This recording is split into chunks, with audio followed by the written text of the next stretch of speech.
Abra sua Bíblia, por favor, no livro de Êxodo. Êxodo, no capítulo 32.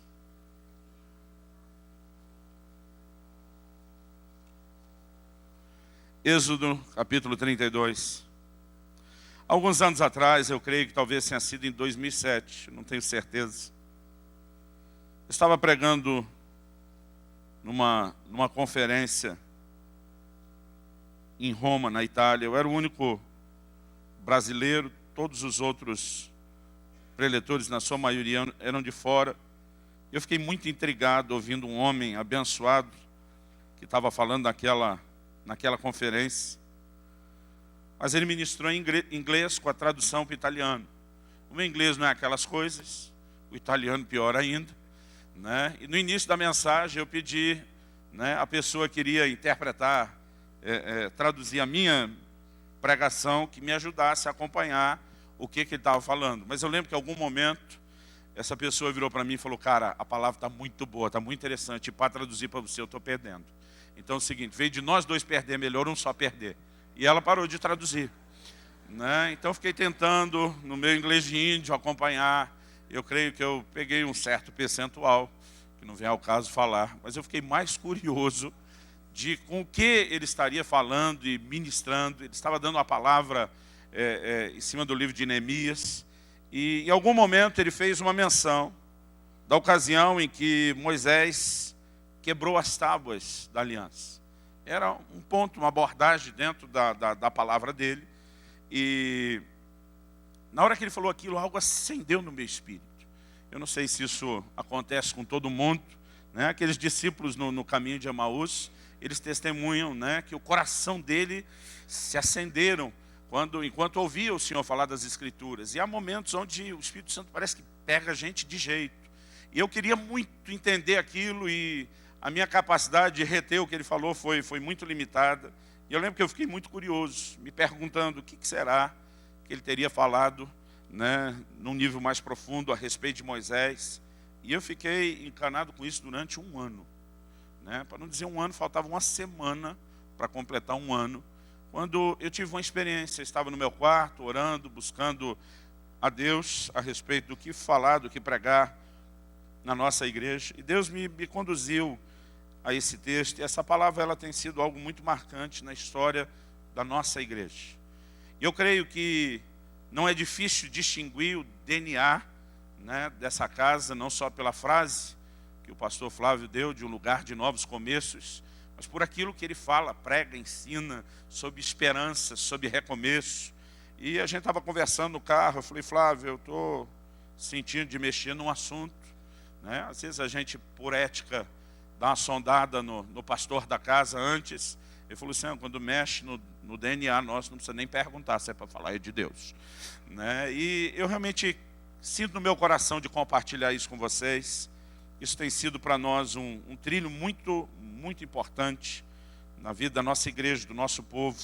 E a minha oração é que isso, de uma forma muito prática, possa ser bênção não só na sua vida, mas possa ser uma espécie de trilho através do qual você possa ajudar também outras pessoas. Então vamos lá, Êxodo, capítulo 32, a partir do versículo 15. O texto diz assim: voltando-se, desceu Moisés do monte com as 2 tábuas do testemunho nas mãos. Tábuas escritas de ambos os lados.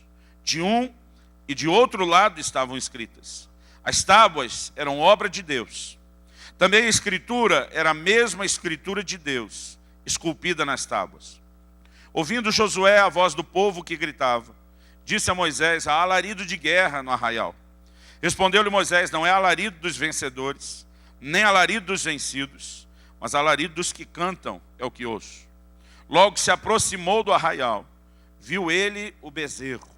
Logo no início do capítulo, a Bíblia fala sobre como Arão fez um bezerro de ouro, um ídolo, né, e como eles se desviaram e se apartaram do Senhor enquanto ele estava no monte. O texto diz: viu ele o bezerro e as danças. Então, acendendo-se-lhe a ira, arrojou das mãos as tábuas e quebrou-as ao pé do monte. E pegando no bezerro que tinha feito, queimou o reduziu a pó, que espalhou sobre a água e deu de beber aos filhos de Israel. A história continua. Eu quero parar aqui. O texto fala a respeito de algo que Moisés fez e que, com a maioria das pessoas que eu converso, o sentimento parece ser o mesmo. A gente parece que passa por esse texto sem pensar na gravidade do que aconteceu. Deus chama Moisés para estar com ele durante 40 dias e 40 noites. Moisés permanece no cume do monte, na presença do Senhor, e ali Deus não apenas fala com ele. A Bíblia diz que Deus lhe deu as 2 tábuas da lei, as tábuas da aliança, que continham os 10 mandamentos. O texto diz de uma forma muito clara que essas tábuas, né, a definição do texto bíblico é o seguinte: as tábuas eram obra de Deus. A escritura era a escritura de Deus esculpida nas tábuas. Então, dessas 2 tábuas de pedra, a Bíblia diz que o próprio Deus as preparou. Não só Deus as fez, mas esculpiu, escreveu nelas os 10 mandamentos. O que Moisés carregava na mão era algo de um valor imensurável. Se a gente esquecer a parte espiritual e tentar pensar só do ponto de vista arqueológico, tente você imaginar o que não valeria hoje, num leilão, os originais, a versão original dos 10 mandamentos. Irmãos, eu sei a fila que eu peguei, o tanto que eu me espremi, só para dar uma espiada naquela tal da Mona Lisa, uma ocasião que eu tive, né, visitando o Museu do Louvre. Eu fico imaginando as filas que as pessoas não fariam se pudesse dar uma espiadinha no original, na versão original dos 10 mandamentos. Se você pensar só do ponto de vista natural, né, olhando para aquilo como um objeto histórico, arqueológico, o valor já seria algo especial. Agora vamos pensar do ponto de vista da gente que teme a Deus. Deus preparou uma resenha daquilo que ele chama de as palavras da aliança. Aquilo era o ponto principal da aliança que ele estava firmando com o seu povo. Era a sua palavra. Ele prepara isso tudo, põe nas mãos de Moisés e diz: estou incumbindo você de ensinar o povo. No entanto, quando Moisés desce e vê que o povo já havia chutado o balde em relação às coisas de Deus, a atitude dele, a Bíblia diz, lhe acendeu a ira. E eu não consigo imaginar outro sentimento que levasse ele a fazer isso. A atitude dele é basicamente a de alguém que diz: eu cansei, eu não brinco mais, eu não quero saber desse negócio. Eu desisto de tentar levar esse povo em direção a Deus.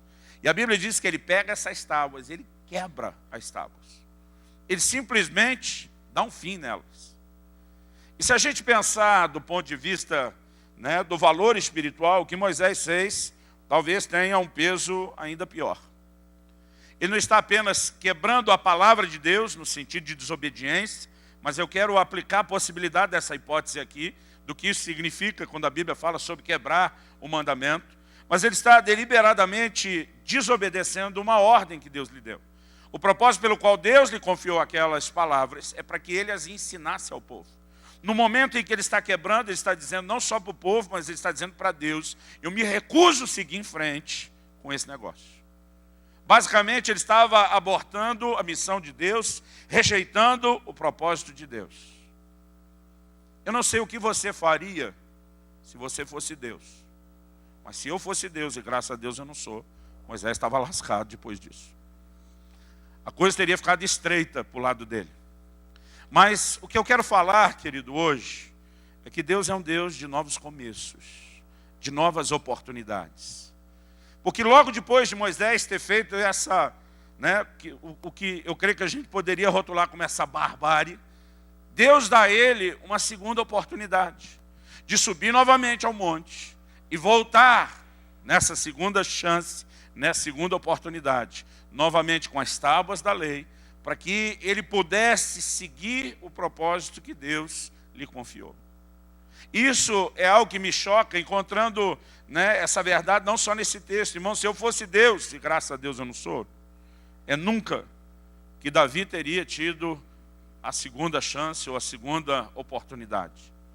O que machucava meu coração quando eu olhava para Davi não era simplesmente o pecado com Batseba, era pensar na forma fria como ele planeja o assassinato de Urias, um homem tão leal a ele, que o tempo todo sequer questionou que pudesse estar carregando a sua sentença de morte. Eu olhava para esse texto bíblico desde criança, né? E eu pensava, se eu fosse Deus, Davi estava lascado comigo. Mas graças a Deus eu não sou. Quem é Deus sabe ser Deus. Ele é um Deus de misericórdia. Ele é um Deus de perdão. Ele é um Deus de restauração. Ele é um Deus de novos começos. Irmão, se eu fosse Deus, é nunca que Arão. O Arão que construiu esse bezerro de ouro, que desencadeou tudo isso que aconteceu, é nunca que o Arão seria levantado depois como sumo sacerdote da minha casa. Mas Deus é um Deus de novos começos. Se eu fosse Deus, eu vou repetir, graças a Deus eu não sou, é nunca que Pedro, depois de ter negado Jesus por 3 vezes, seria levantado como grande líder da igreja. Alguns anos atrás, eu fiquei impressionado lendo a biografia autorizada de Kathryn Kuhlman. Kathryn Kuhlman é considerada uma das maiores evangelistas, talvez a maior evangelista mulher da história da igreja. Não só pela quantidade de pessoas que ela guiou a Cristo, mas por um ministério marcado por curas e milagres de uma forma assim singular. Essa mulher chacoalhou a geração, chacoalhou o mundo da sua época. Na biografia autorizada de Kathryn Kuhlman, interessante que logo no início menciona que ela pede ao escritor que não omitisse nada, que não escondesse nada. Você não demora muito tempo para conseguir ficar escandalizado. Quando ela começa seu ministério, ela era solteira, depois de alguns anos, com relativo sucesso acontecendo, ela se apaixonou por um outro evangelista, o que não seria problema se esse outro evangelista não fosse casado, não tivesse a sua própria família. Debaixo de muita advertência, de muita gente, mostrando que eles estavam errados em querer seguir com aquilo, né, adiante, Kathryn Kuhlman, juntamente com esse evangelista, não ouviu ninguém, ele acaba se separando da mulher, deixando os filhos, os dois se casaram, e ela entra num período terrível, né, na sua vida. Durante 8 anos, ela simplesmente caiu na obscuridade. Seu ministério desapareceu, apagou. Durante 6 anos desses 8, ela permaneceu dentro desse casamento. Um dia vencida pela convicção que só o Espírito Santo pode produzir a respeito de pecado. Ela entende a dimensão do erro que ela havia cometido. Ela entende a necessidade de consertar, não apenas pedindo perdão a Deus. Ela rompe aquele relacionamento. Ela permaneceu sozinha por toda a sua vida, por toda a sua existência. E a partir desse posicionamento, o ministério de Kathryn Kuhlman literalmente renasceu das cinzas. E ela vem a se tornar a maior evangelista que a igreja já conheceu, né, em todos esses 2000 anos de história. Irmão, lendo aquilo eu pensei, se eu fosse Deus, e graças a Deus eu não sou, é nunca que Kathryn Kuhlman, depois de um erro como esse, teria se tornado a maior evangelista, né, que a igreja tomou conhecimento.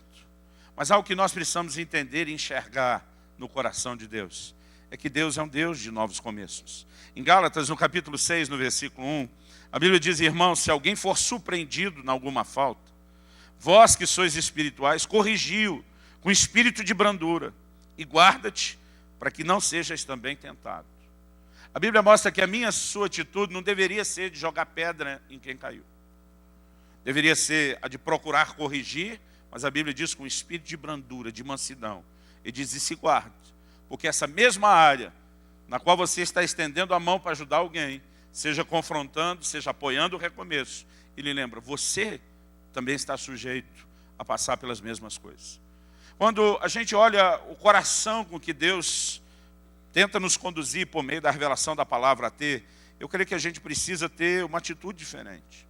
O Salmo 37, nos versos 23 e 24, diz: o Senhor firma os passos do homem bom e no seu caminho se compraz. Se cair, não ficará prostrado, porque o Senhor o segura pela mão. Provérbios 24, 16 diz: porque 7 vezes cairá o justo e se levantará, mas os perversos são derribados pela calamidade. Alguns desses textos começaram a chamar minha atenção porque eu nunca tive dificuldade de lidar com o conceito de começar de novo, quando a gente fala de alguém que está se convertendo. Romanos 8:1 diz que nenhuma condenação mais há para aqueles que estão em Cristo Jesus. Então não importa a sua história, o seu passado, né? Eu gosto muito daquele texto de Isaías, diz ainda que os vossos pecados sejam como escarlate, tornar-se-ão brancos como a neve. Ainda que sejam como o carmesim, eu vou torná-los como a pura lã. Não tem sujeira na vida espiritual de ninguém que o sangue de Jesus não possa santificar. A Bíblia diz, se alguém está em Cristo, segundo aos Coríntios 5,17, nova criatura é, as coisas velhas já passaram, e eis que tudo se fez novo. Eu nunca tive dificuldade, ao pregar o evangelho para alguém, saber que essa pessoa, por meio do novo nascimento, né, pode viver uma vida completamente diferente. Agora, a minha dificuldade, mesmo como pastor, como líder, às vezes era entender que alguém pode começar de novo. Ou seja, alguém que já nasceu de novo, que passou por toda essa transformação, que a gente celebrou a mudança de vida e agora, depois de conhecer a Deus, tropeçou. Muitas vezes a ideia de que essa pessoa possa começar de novo, é algo com o qual às vezes a gente não lida da forma correta. E eu creio que a gente precisa entender algo nessa situação pela qual Moisés passa, como Deus lida com tudo isso. Uma das atitudes dos inimigos de Neemias durante o tempo da restauração foi zombar deles, perguntando, renascerão, Neemias 4,2, se você estiver anotando, renascerão acaso dos montões de pó as pedras que foram queimadas? Uma das acusações dos inimigos é: vocês vão tentar reconstruir a cidade com as mesmas pedras queimadas. E Neemias basicamente está dizendo, é desse jeito que a coisa funciona. É assim que Deus trabalha. Ele não costuma jogar fora o material que foi avariado. Ele restaura e ele usa isso para que possa reconstruir aquilo que era o seu propósito desde o início. E nós precisamos, queridos, nos permitir ter um coração de fé, seja para a gente, seja para aqueles para quem a gente estende a mão, de conseguir acreditar num Deus que é um Deus de novos começos. Mas eu creio que a lição a ser aprendida com Moisés é que o começar de novo é uma esperança que cada um deve carregar, é uma mensagem que nós devemos pregar, mas ele obedece um trilho. Eu queria falar rapidamente de 4 coisas que aconteceram com Moisés nesse processo de recomeçar, e que podem servir não só para ajudar você, mas podem ser parte daquele trilho que você vai propor para as pessoas na vida de quem Deus vai usar você para ajudá-los a recomeçar. Eu quero que você avance comigo de Êxodo 32, onde estávamos, para Êxodo 34.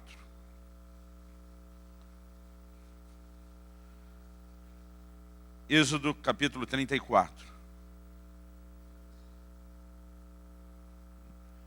Vamos ler a partir do versículo 1 até o versículo 5, por enquanto. O texto diz assim: então disse o Senhor a Moisés, lavra 2 tábuas de pedras como as primeiras, e eu escreverei nelas as mesmas palavras que estavam nas primeiras tábuas que tu quebraste. Prepara-te para amanhã, para que subas pela manhã ao monte Sinai, e ali te apresentes a mim no cimo do monte. Ninguém suba contigo, ninguém apareça em todo o monte, nem ainda ovelhas nem gados se apacentem defronte dele. Lavrou, pois, Moisés 2 tábuas de pedra, como as primeiras. E levantando-se pela manhã de madrugada, subiu ao monte Sinai, como o Senhor lhe ordenara, levando nas mãos as 2 tábuas de pedra. Tendo o Senhor descido na nuvem, ali esteve junto dele e proclamou o nome do Senhor. Vamos falar sobre essa instrução. A primeira coisa que Deus fala, ao oferecer a Moisés uma oportunidade de recomeçar, ele diz: você vai subir de novo para estar diante de mim. Você vai levar tábuas novas no lugar daquelas primeiras. Deus diz assim, que tu quebrastes.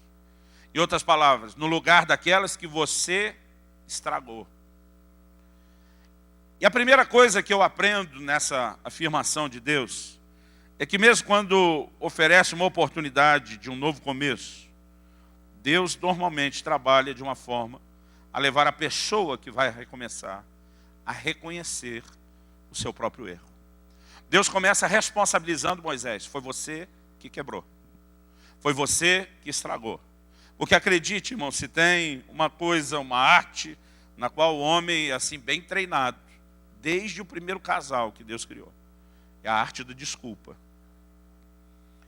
Quando Deus pergunta para Adão o que aconteceu, Adão diz: Senhor, a mulher que tu me deste. Basicamente ele está culpando outros 2 que não seja ele. Ele diz: em primeiro lugar, eu poderia dizer que foi Eva, mas eu preciso lembrar que Eva, o Senhor que criou e colocou do meu lado. Ou seja, a culpa não é só dela, é também do Senhor que colocou essa abençoada na minha vida. Então, Adão rapidinho ele consegue culpar Deus e os outros. Quando Deus vai falar com a mulher diz, foi a serpente. Que depois da gente culpar Deus e os outros, quem é a pessoa que a gente mais culpa? O cão, o diabo. Irmãos, a única personagem que teve um pouco de caráter nessa história foi o diabo. A serpente, ela não culpou ninguém, fui eu mesmo. Né? O resto. E o homem, o ser humano tem essa inclinação a querer terceirizar. Né? Se você olhar depois em Deuteronômio, capítulo 1, versículo 37, Moisés, quando está falando com o povo no limiar da terra, ele menciona o fato de que Deus disse a ele que ele não iria entrar na terra prometida. Mas se você ler o livro de Números, que dá razão pela qual Moisés não entra, é muito clara. O Senhor fala para Moisés, fala a rocha. Ele foi e feriu a rocha. Deus diz, porque você não me honrou, você não vai entrar na terra. Em Deuteronômio 1,37, Moisés se coloca diante do povo e diz, por causa de vocês, eu não vou entrar na terra. Sabe o que ele está dizendo? Não fui eu que errei, foi vocês que me fizeram errar. Então vocês é que são os responsáveis. Porque as pessoas, e mesmo Moisés, elas têm essa inclinação de querer colocar a culpa nos outros. Eu lembro de uma pessoa que eu recebi na nossa igreja, estava tentando ajudar aquele camarada a consertar a vida dele. Ele era alguém que tinha que começar de novo, e que aquilo que ele fez, que ele depois de convertido, era algo tão sério e tão grave, que ele nunca tinha se envolvido nesse nível, enquanto estava no mundo e no pecado. E eu fiz uma pergunta para ele, como é que você conseguiu a façanha de se afundar tanto na lama desse jeito? Eu falei, eu tenho dificuldade de entender. Falei para ele, estou há muito tempo no ministério. Eu não consigo entender como você foi tão longe. Ele olhou para mim e disse assim, é que eu não fui pastoreado. Eu já entendi para onde isso ia. Eu falei, deixa eu ver se eu entendi. O seu conceito de pastoreamento é que a gente tem que botar uma coleira no seu pescoço e te segurar feito um cachorro, dia a dia te policiando para que você não peque. E que se algum momento isso acontecer foi porque nós deixamos de segurar a coleira. Ele ficou olhando assustado para mim e falou, pastor, o senhor falando desse jeito é pesado. Eu falei, é pesado. Você fez as suas escolhas. Mas as pessoas que ele tem dificuldade de admitir isso. Agora, o processo de restauração de Deus só se instala na vida de alguém quando essa pessoa reconhece. Qual foi a mensagem, querido, que Jesus veio pregando? João Batista o precede anunciando arrependimento. Jesus vem falando sobre arrependimento. Os apóstolos continuam pregando a mensagem de arrependimento, que basicamente leva qualquer pessoa a entender que a porta de abertura inicial para que Deus faça qualquer coisa é o arrependimento, ou seja, é assumir o nosso erro. Mas muita gente, querido, quer a restauração de Deus sem passar por essa fase. Jesus diz em Marcos 2,17 que os sãos não precisam de médico, e sim os doentes. Quando você olha a analogia que Jesus está falando, quando ele fala dele como médico, ele está falando dele como salvador. Quando ele fala do doente, ele está falando do pecador. Mas quando Jesus fala do são, a pergunta, será que existe alguém são? A Bíblia diz, não há justo nenhum sequer. A Bíblia diz, todos pecaram e destruídos estão da glória de Deus. Se você olhar da perspectiva de Deus, não existe justo. Mas quando Jesus diz, os sãos não precisam de médico, ele não está falando de gente que era sã de verdade, mas de gente que se achava sã, de gente que não enxergava a sua doença. E ele está dizendo, basicamente, para esse tipo de gente, eu não tenho o que fazer. Quando é que Deus pode tocar a minha, a sua vida e trazer mudança? Quando nós reconhecemos o nosso erro e o quanto precisamos dele. É quando Isaías diz, eu sou um homem de lábios impuros, habito no meio de um povo de impuros lábios, que a Bíblia diz, um anjo pega a braço do altar e toca onde? A boca dele. Alguém me perguntou outro dia, pastor, qual é o mistério do toque na boca? Eu falei, não tem mistério. É só você olhar a confissão que ele fez, sou um homem de lábios impuros. Eu falei, eu creio que se ele dissesse, sou um homem de olhos impuros, seriam duas brasas nos olhos. Ou como diria aqui, esse canto interior de São Paulo, no zóio. Deus só pode agir naquela área, querido, onde nós reconhecemos o que fizemos de errado e o quanto nós precisamos dele. Embora pareça algo tão simples, tão óbvio, muita gente fica encrencada aqui. Eu atendi um casal alguns anos atrás, e quando eles sentaram, disseram, pastor, nós estamos com um problema sério, nosso relacionamento está por um fio, e nós viemos conversar com você. Eu Eu falei, quem que vai falar primeiro? O marido diz, ela pode falar. Irmão, pensa numa mulher que acabou com o marido. Eu acho que foi uns 20 minutos. Assim, batendo sem dó nem misericórdia. Basicamente, o resumo de tudo isso era, esse cara não vale nada, mas ela não falou isso. E quando ela termina, depois de falar tudo que falou, eu estava até assustado com a franqueza, com a honestidade com que ela vomitou aquilo tudo. Eu falei, o que você tem a dizer? Ele falou, não, pastor, ela está certa, é isso aí, eu não valo nada. E uma hora que eu vi aquilo, eu levei um choque tão grande. Estou há 20 e poucos anos no ministério, né? E eu queria sair correndo, soltar fogos. Eu nunca vi isso acontecer. Eu não me lembro de alguém falar, não, é isso aí, eu sou o problema, eu estou errado. E a hora que ele admitiu aquilo, eu falei, eu preciso de um tempo para me recuperar, eu não esperava por essa. Porque as pessoas, querido, elas tentam pular aquilo que é a base, que é o início de tudo. Eu creio que as pessoas precisam ser ajudadas a entender que o grande responsável pela dor dela, pelo problema delas, não são os outros. Há situações onde, obviamente, a gente possa ter sido ferido, machucado, injustiçado, abusado por alguém, mas em qualquer área, querido, onde estamos falando de começar novamente, nós precisamos entender que até a maneira como reagimos diante das pessoas e da forma como elas tentaram nos ferir, tem muito a ver com aquilo que nós estamos vivendo. E eu creio que o melhor caminho é você decidir reconhecer que o grande responsável por tudo isso você vai encontrar diante do espelho. Esse é o ponto de partida. E por mais óbvio que pareça, muita gente enrosca aqui. A segunda coisa, precisamos correr, eu preciso que você me ouça bem rápido, né? A segunda coisa que eu quero chamar a sua atenção. Deus diz para Moisés o seguinte, você vai subir no monte de novo. Nesse texto que nós lemos, de Êxodo 34, o que Deus propõe para Moisés, na verdade, é a repetição de todo um processo. Na minha cabeça, irmão, teria sido bem mais fácil se Moisés só juntasse aqueles pedaços de pedra com durepox. Ainda tem durepox no mercado, né? Vamos dar uma colada, vamos juntar o quebra-cabeça, vamos recuperar esse negócio. Vai dar para ler, vai dar para entender. Mas o Senhor fala para ele o seguinte, você vai levar outras tábuas no lugar das primeiras. Deus está dizendo, essa quebrou, vai ter que ser substituída. E agora, você que vai lavrar, você que vai fazer essa pedra, você que vai ter esse trabalho, Moisés. Você vai subir, irmão, eu já tive o privilégio de subir o Sinai. Quando eu subi o Sinai, eu comentei com alguém, agora eu entendo porque Moisés ficou 40 dias.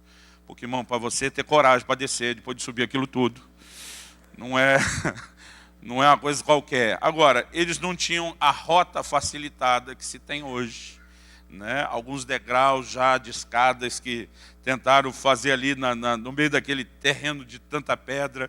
E eu fico imaginando subir com 2 pedaços de pedra. A coisa não era só repetir o processo inicial, seria ainda mais árduo. Mas o interessante é que Deus não diz só, vamos consertar a pedra. Deus diz, Moisés, de novo, né? Mais 40 dias e 40 noites. Nós vamos ver o texto que fala isso. Ele passa de novo o mesmo tempo, sem comer nem beber. Ele passa de novo 40 dias e 40 noites, ouvindo as mesmas coisas.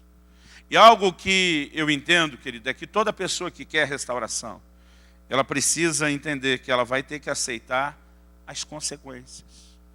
Aquilo que nós fizemos de errado, obviamente, nós podemos experimentar e alcançar em Deus perdão e restauração, mas não significa, querido, que não vamos ter que enfrentar no meio do caminho com as consequências daquilo que nós fizemos.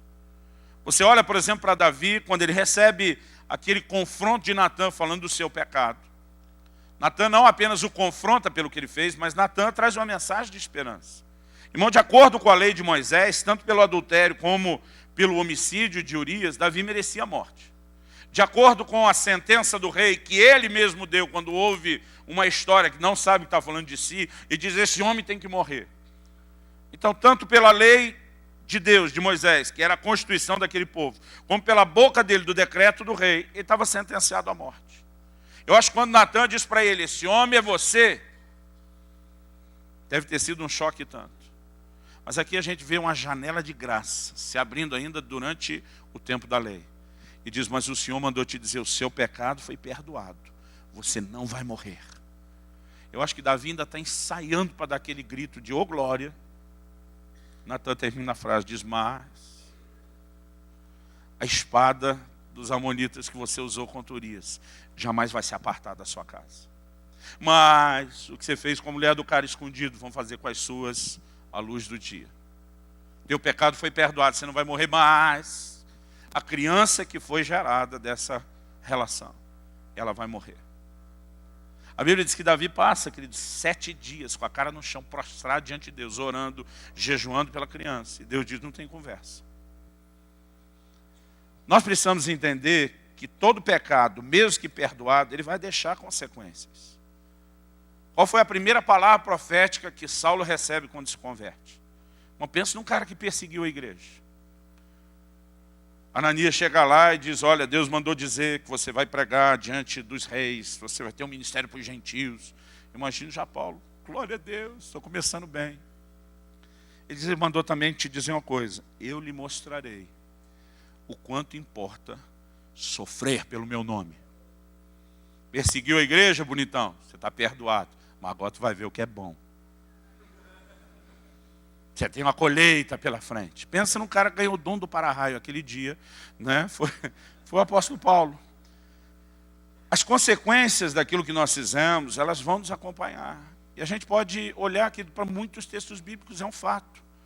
O pecado, ainda que perdoado, ele tem consequências. E algumas pessoas, elas querem a restauração, mas sem precisar passar pela consequência. E eu creio que a gente tem que ter essa resolução. Moisés entendeu. Ele foi reprovado, querido, antes de fechar o ciclo. Vai recomeçar o ciclo todo novamente.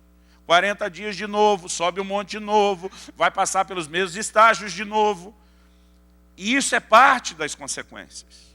Alguns anos atrás, nós tratamos, né, com um dos líderes de louvor de uma das nossas igrejas, que veio nos procurar, a nós os pastores, confessou um pecado que ele havia cometido, procurou sua família, abriu, confessou isso para a família, né? Não tenho dúvida do arrependimento dele.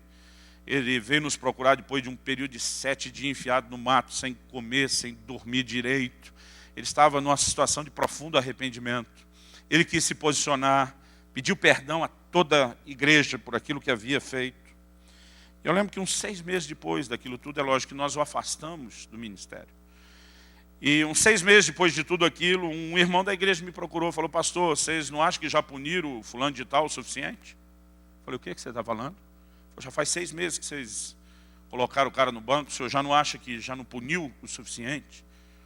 Eu olhei para ele e falei: meu querido, você acha que a gente tinha direito de punir fulano? Eu falei: se não é punição, o que vocês estão fazendo? Eu falei: querido, em primeiro lugar, vamos esclarecer que não é punição. Eu falei: eu creio de coração que ele se arrependeu. Ele pediu perdão para nós, os líderes, nós o perdoamos. Ele pediu perdão à sua família o perdoou. Ele pediu perdão a toda a igreja, e nós o perdoamos. Então, se Deus e todo mundo perdoou, alguém de nós tem o direito de puni-lo por isso? Ele falou: aí que vocês não deviam fazer. Eu falei: não, querido, você está confundindo as coisas. O ministério é baseado no exemplo. E aquele irmão perdeu o exemplo. Então, para que ele volte ao ministério, ele precisa reconstruir a confiança. Irmãos, levou quase 5 anos para esse irmão, para esse caso específico, voltar ao ministério. Eu nunca desisti dele. Eu nunca deixei de estar perto. Eu lutei por ele. No momento que não tinha o que comer, a gente diz: nós vamos dividir o que tem. Mas para que volte ao ministério, você precisa recuperar a confiança de todo mundo. Houve momentos no meio daquele processo que ele dizia para mim: eu não vou aguentar.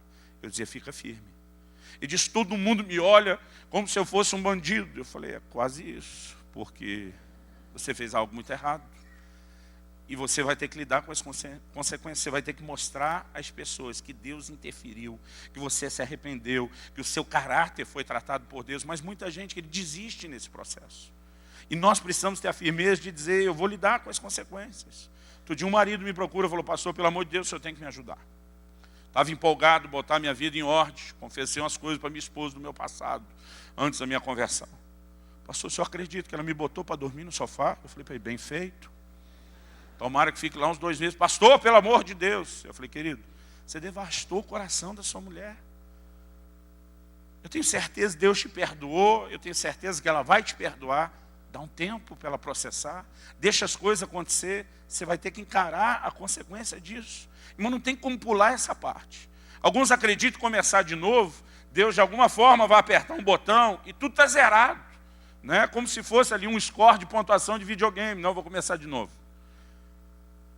Mas nós precisamos lidar com as consequências. Agora, não importa as consequências que venham, nós precisamos acreditar que Deus vai nos dar graça. Moisés, querido, não teria, de forma natural, irmão, ficar 40 dias sem comer uma coisa, 40 dias sem beber outra. Ele não teria suportado aquilo tudo que ele passou, se não fosse a graça de Deus, se não fosse um contato com a glória de Deus. E nós precisamos acreditar que no processo de reconstrução, o Senhor vai manifestar a graça. Você pode dizer amém? Outra coisa que me chama 34, Deus diz, você vai levar outras tábuas no lugar das que você quebrou. Então, se a primeira coisa é a gente reconhecer o erro, assumir a responsabilidade. Se a segunda coisa que a gente precisa é saber lidar com as consequências, a terceira, irmão, é um princípio que eu chamo de praticar restituição. Nós precisamos entender que mesmo o Novo Testamento e o ensino todo da graça não remove de nós um princípio bíblico de restituição. Quando Zaqueu disse para Jesus, eu vou dar metade dos meus bens para os pobres. E se em alguma coisa eu defraudei alguém, irmão, isso vindo de um coletor de impostos, de um publicano, que vivia mais da extorsão do que do seu salário, era algo quase para rir. Diz, e se alguma coisa eu defraudei alguém? E diz, eu vou restituir 4 vezes mais.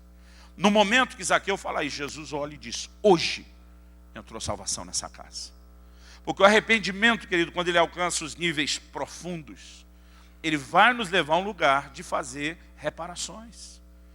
E nós precisamos entender, tem gente que consegue assumir a culpa, tem gente que sabe lidar com as consequências, mas não quer ou não entende a importância de praticar restituição.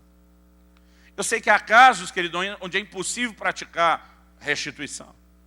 Eu tenho hoje um pastor que está debaixo do nosso acompanhamento do ministério já há muitos anos, muito tempo, mas que antes da sua conversão, ele foi um assaltante de banco. Ele viveu em níveis de roubo. Ele disse, pastor, eu nunca vou poder restituir. Ele disse, nem se eu tivesse todo o dinheiro do mundo. Ele falou, eu nem sei o que eu roubei de quem. Eu não estou dizendo, querido, que cada pessoa tem que correr atrás e acertar cada centavo, porque há coisas que acabam ficando fora do nosso alcance. Mas precisa haver no coração uma disposição de restituição. Irmão, até o AA nos 12 passos vai dizer que se você quer mudar de vida e reconstruir, você precisa voltar e consertar as coisas. Esse é um princípio bíblico. Deus disse para Moisés, eu te dou uma nova oportunidade. As primeiras tábuas eu fiz, as primeiras tábuas eu escrevi, mas quer saber? Agora a segunda você faz. Eu acho que é interessante, no início Deus ainda diz, você leva as tábuas e eu escrevo. Mas sabe como a história termina, querido? Olha comigo, Êxodo 34, versículo 20...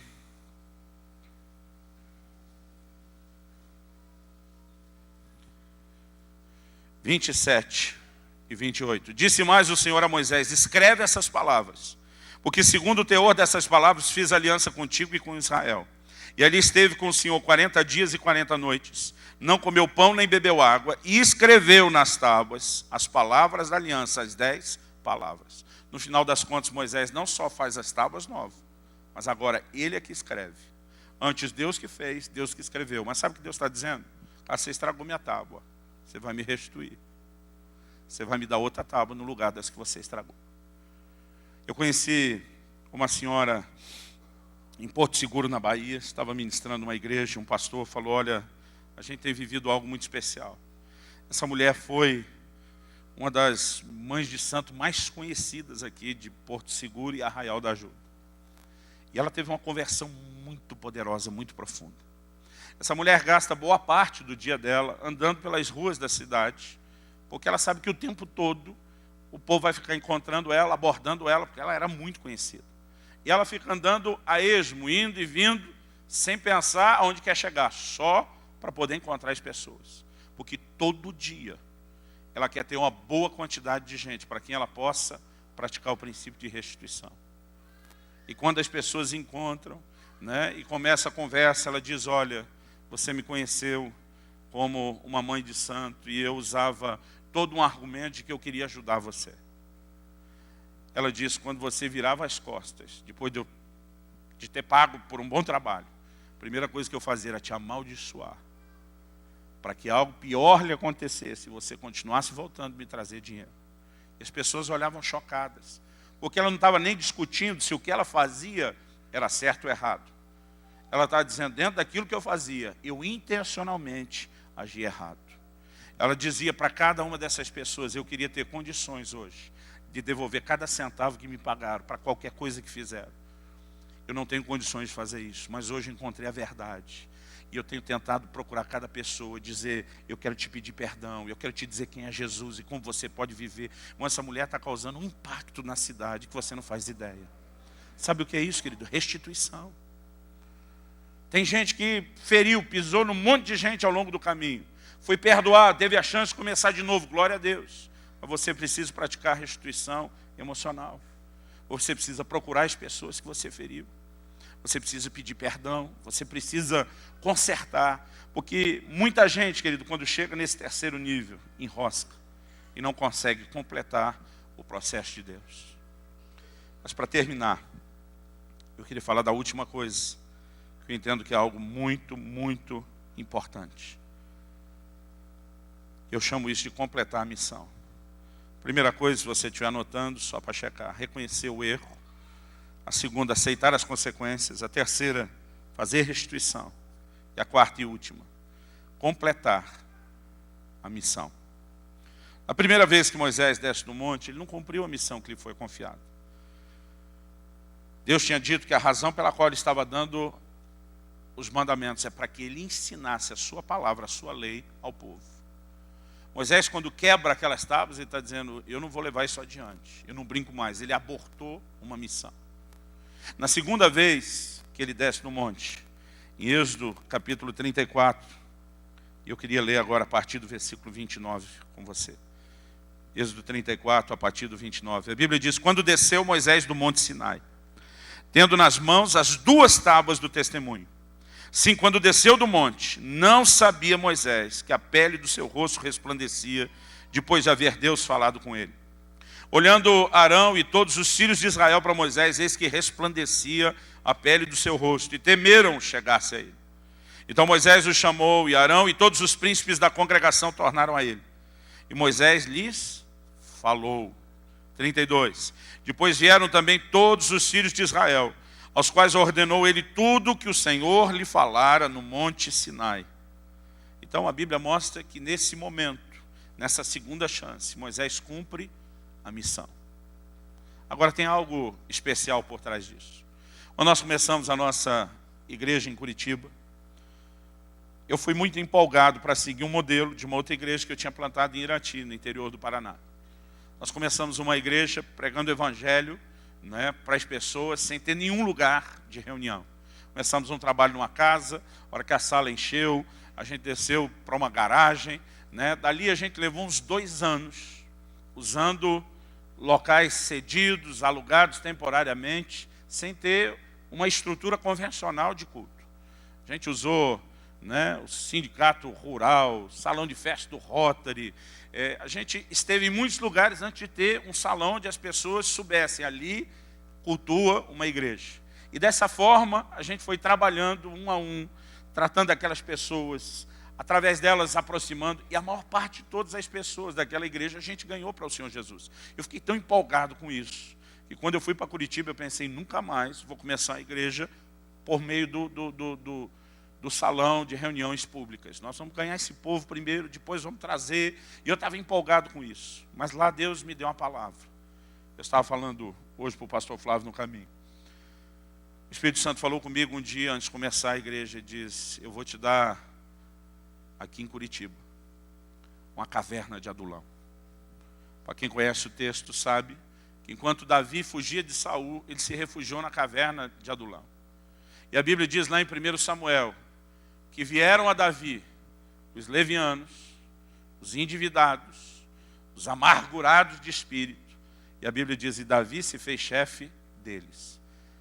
Aquele exército inicial de Davi, irmão, era só gente boa. Era só gente que, a semelhança de Davi, estava fugindo de alguma coisa. Estava fugindo dos seus problemas. gente com dívida, né, os levianos, os amargurados, gente que foi machucada. Eles vão procurando Davi, e a Bíblia diz que Davi se fez chefe deles. Mas o que acontece, querido, a partir daquela caverna de Adulão é algo extraordinário e que me inspira. Davi, como um homem que não apenas buscou o Senhor para si, ele conseguiu transbordar algo de Deus na vida daquelas pessoas à sua volta. E aquele bando de gente, querido, que talvez teria tudo para carregar o rótulo, né, de um grande candidato ao fracasso. Eles, na verdade, se tornaram o maior exército de conquista que a nação de Israel jamais conheceu. Desde os dias de Josué, a nação de Israel nunca conseguiu conquistar a terra prometida na sua plenitude. Nunca conseguiu expulsar todos os inimigos da terra. Nunca conseguiu conquistar tudo aquilo que o Senhor havia dado. Pela primeira vez, a geração que consegue possuir a totalidade da terra é a geração de Davi. E sabe quem foram os camaradas usados para que isso acontecesse? Aquela turma, querido, que chega frustrado, fugindo dos seus problemas, porque Deus é um Deus de novos começos, de novas oportunidades. Mas naquele dia Deus começou a falar ao meu coração. Isso aconteceu quando a gente tinha 3 anos como igreja.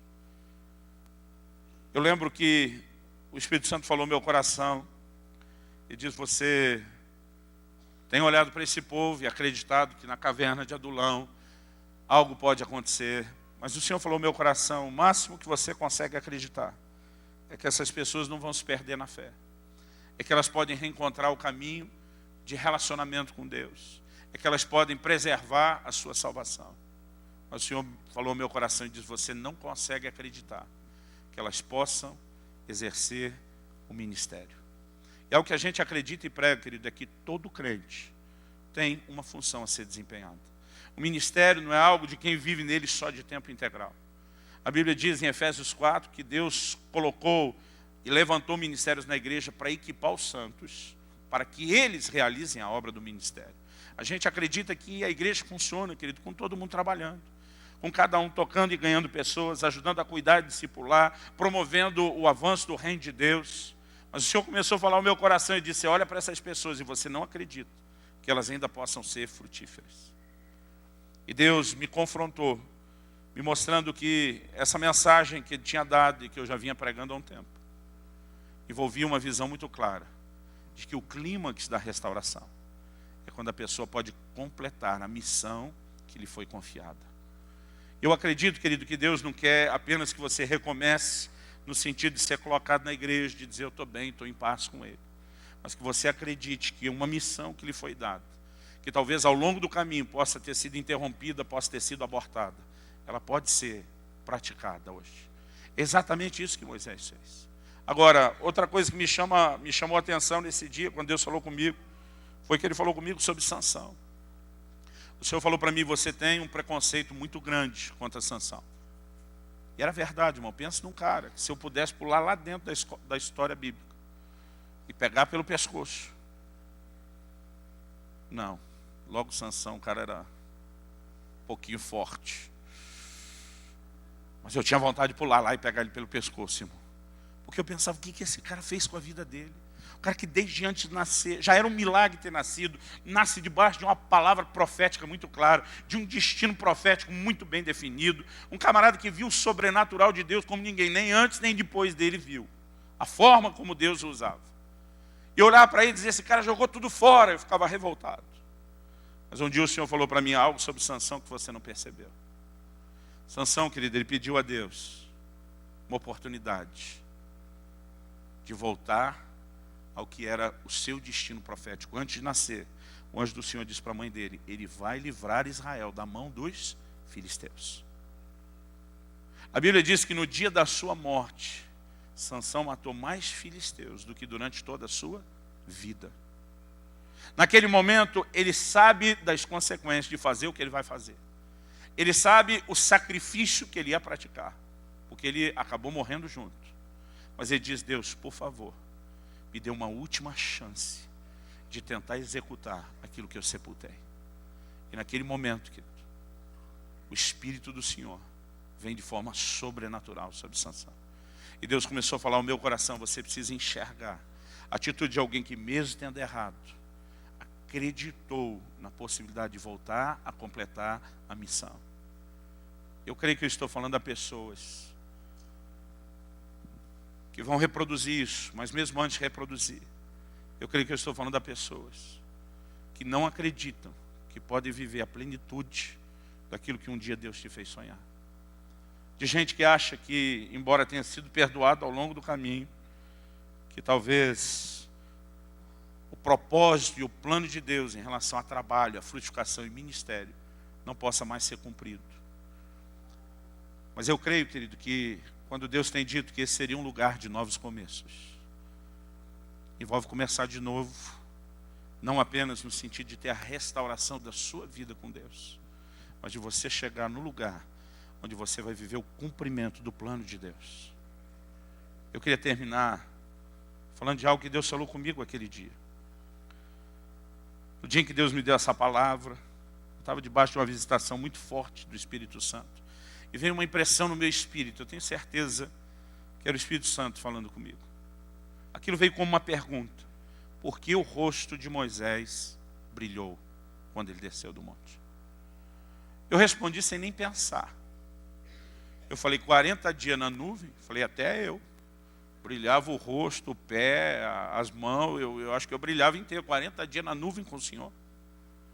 Então veio uma outra pergunta no meu espírito: se só os 40 dias na nuvem é que são o fator responsável para que ele tenha brilhado, por que ele não brilhou nos primeiros 40? E eu levei um choque, eu nunca parei para pensar nisso. Moisés não brilhou na primeira vez que desceu do monte. Ele brilhou só na segunda. E tem um mistério por trás disso. A primeira vez, Deus fala com Moisés: olha, o povo se corrompeu. Deus fala para Moisés: me deixa destruir esse povo.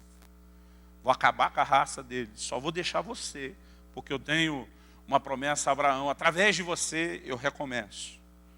Quando Deus fala assim com Moisés, Moisés começa a dar um sermão em Deus. Moisés começa a ensinar Deus como ser Deus. Você não pode fazer isso. Você não pode desistir desse povo. O que as nações vão falar de você? O Senhor tem que perdoar esse povo. O Senhor tem que dar uma chance para eles. Irmãos, eu me questiono profundamente se Deus apenas queria executar aquele tipo de juízo, ou se ele só estava dando corda para Moisés se enforcar. E eu já vou te mostrar por quê. Aí Moisés prega para Deus, dá sermão em Deus, você não pode desistir do povo. Quando ele desce e vê o que está acontecendo, ele que deu todo aquele sermão em Deus é o primeiro a desistir. Joga as tábuas, quebra, né, desiste daquele negócio. Eu imagino Deus segurando um sorriso quase irônico.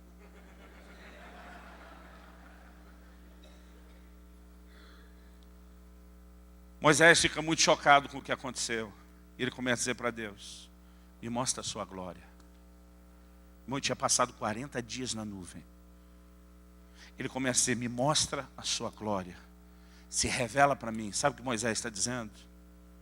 Um cara que desceu depois desses 40 dias e não entendeu o seu coração de perdão e misericórdia, não te conhece. Eu preciso te conhecer. Deus disse: você vai subir de novo. E quando você subir, eu vou proclamar o meu nome diante de você. E agora eu quero que você volte em Êxodo 34, onde começamos. E é aqui que nós vamos terminar. A gente leu até o versículo 5. Êxodo 34. No versículo 5 diz: tendo o Senhor descido na nuvem, ali esteve junto dele e proclamou o nome do Senhor. Foi até onde nós lemos. O texto diz assim: e passando o Senhor por diante dele, clamou: Senhor, Senhor, Deus compassivo, clemente, longânimo, grande em misericórdia e fidelidade, que guarda a misericórdia em 1000 gerações, que perdoa a iniquidade, a transgressão e o pecado, ainda que não inocente o culpado, e visita a iniquidade dos pais nos filhos até a 3ª e 4ª geração. Irmão, sabe o que Deus está dizendo? Moisés, vou fazer proclamar meu nome diante de você. Eu creio que Deus está dizendo: Moisés, você não faz ideia de quem sou eu. Moisés, você não me conhece. Então deixa eu me apresentar a você. E o texto diz que a proclamação foi: Senhor, Senhor. Deus o quê? Compassivo. Diga comigo: compassivo. Clemente. Diga comigo: longânimo. Grande misericórdia. Que perdoa a iniquidade. que você acha que Deus está fazendo agora para Moisés? Moisés, você precisa entender quem sou eu. Eu não sou o Deus que está esperando cada um de vocês pisar na bola para vir com tudo para cima e arrebentar com vocês. Eu sou um Deus de misericórdia. Eu sou um Deus de perdão. Eu sou um Deus de novos começos. Eu sou um Deus de restauração. E alguma coisa, querido, começa a acontecer dentro desse processo. O texto diz no versículo 8: imediatamente Moisés, curvando-se para a terra, o adorou. E disse: Senhor, se achei graça aos teus olhos, segue no nosso meio conosco. Porque esse povo é de dura serviço. Agora é o que ele diz: perdoa a nossa iniquidade, o nosso pecado. Agora ele não está mais falando só do povo. Ele diz: e toma-nos por tua herança. E diz: o que eu entendi sobre você me faz acreditar que você não precisa destruir todo mundo. Você pode ir conosco. Então eu quero te pedir, perdoa, não é só eles. Me bota junto nesse processo. Me perdoa também. E Deus começou a falar algo ao meu coração, querido. Algo me veio ao meu espírito naquele dia. É muito difícil você tentar pôr em palavras uma revelação quando ela acende no seu espírito. Mas se eu fosse tentar explicar o que eu entendi naquele dia, seria mais ou menos assim. Como se Deus estivesse dizendo a Moisés: a minha glória não se manifesta na vida de gente que acha que é perfeito. Porque quem está dando sermão até em Deus, querido, acho que está num ponto de ensinar todo mundo. Esse é o lugar onde Moisés estava. Eu entendi Deus dizendo: a minha glória não se manifesta na vida de gente que acha que é perfeito. A minha glória se manifesta na vida de pessoas que entendem o que é oferecer misericórdia e restauração. É quando Moisés desce dessa forma, a segunda vez, que agora a glória de Deus pode se manifestar no rosto dele, na vida dele. E se eu e você, querido, queremos que a glória de Deus seja vista em nós, pelos outros, nós precisamos entender esse coração perdoador, esse coração restaurador, e lutar para que cada pessoa possa ser transformada para cumprir um propósito. Nós não podemos apenas ser inclusivos, vem para cá. Nós precisamos dizer: você precisa entender por que você vai ser aceito nesse lugar. O que é que você vai poder fazer? Porque essa turma que veio para a caverna de Adulão, querido, eles se tornaram um exército. Você vai vendo isso na Bíblia. A visão de Ezequiel, capítulo 37, do vale de ossos secos. Quando Deus sopra e traz vida, o que aconteceu? A Bíblia diz: se levantou um numeroso exército. Porque Deus não restaura ninguém, querido, só para a pessoa dizer que foi restaurado. Deus restaura para que ela possa se agregar às fileiras do seu exército e cumprir um propósito que Ele quer realizar nessa terra.